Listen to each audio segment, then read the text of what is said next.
पीआयक्यू कसं करायचं? दोन गोष्टी असतात, एक सब्जेक्ट बिल्डिंग आणि दुसरं सब्जेक्ट रिव्हिजन.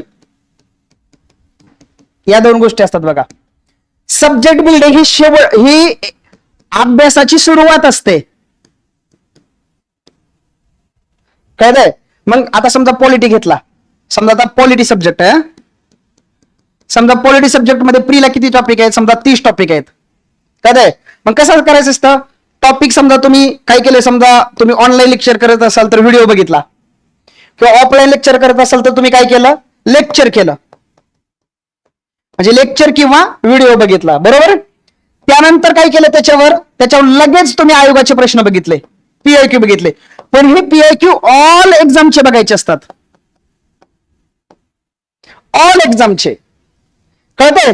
मग त्याच्यावर सराव सोडवायचा असतो, मग त्याची नोट्स आणि मग त्याचं रिव्हिजन.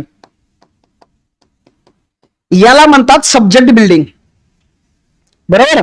आता मला सांगा, आता परीक्षा आली 15 दिवसावर.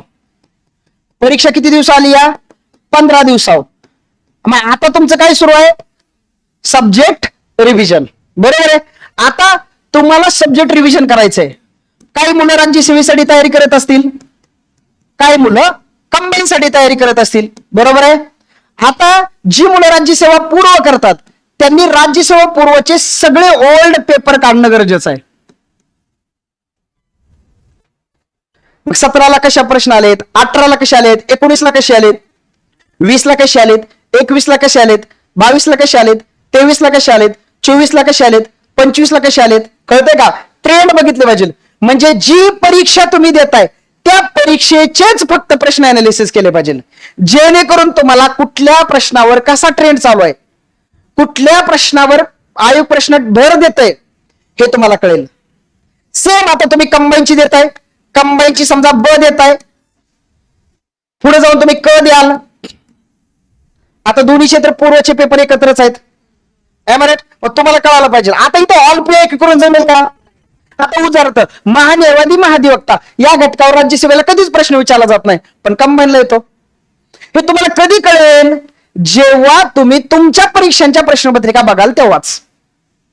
आता कळालं?